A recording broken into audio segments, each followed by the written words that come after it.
In the heart of New York City, nestled among the towering buildings and bustling streets, stood a historic apartment building known as the Dakota. With its ornate architecture and air of old-world charm, the Dakota had a timeless allure that drew both residents and visitors. However, beneath its elegant exterior lay a secret that would forever haunt the building's halls and the people who encountered it. The legend of the Crying Lady. The tale began many years ago when the Dakota was still a young and vibrant residence. A woman named Eleanor had once called it home, living there with her husband and young daughter.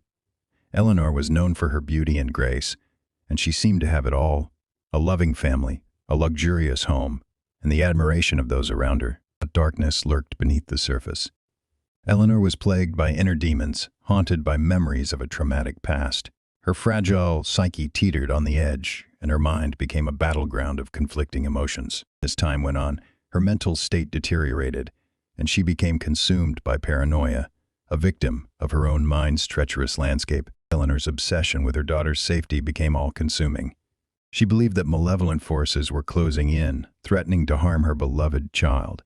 As days turned into nights, Eleanor's grasp on reality slipped further away. She would pace the halls of the Dakota, her eyes wide with fear, whispering warnings to her daughter about the dangers that lurked in every shadow. The other residents of the Dakota grew concerned as they witnessed Eleanor's decline.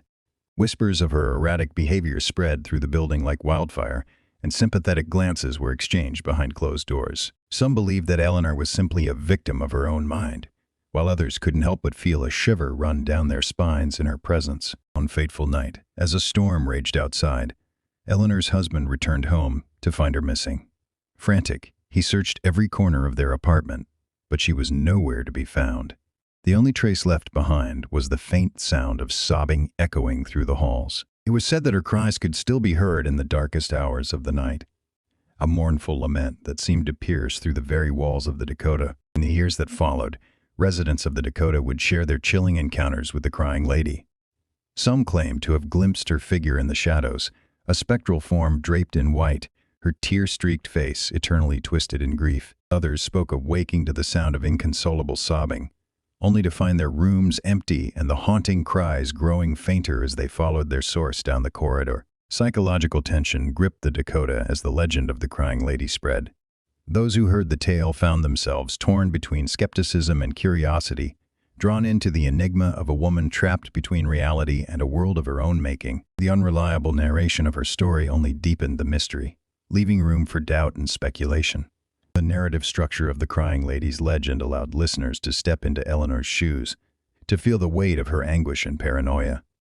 The symbolism of her tears became a testament to the torment that had consumed her, a constant reminder of the darkness that can thrive within the human psyche. Vivid descriptions painted a picture of the Dakota's hallways, where the air itself seemed to hold an echo of Eleanor's cries. The characters who encountered her became woven into the fabric of the building's history, forever touched by the chilling presence of the Crying Lady. Just as in Poe's The Telltale Heart, the tale of the Crying Lady explored the depths of the human mind, the fine line between sanity and madness.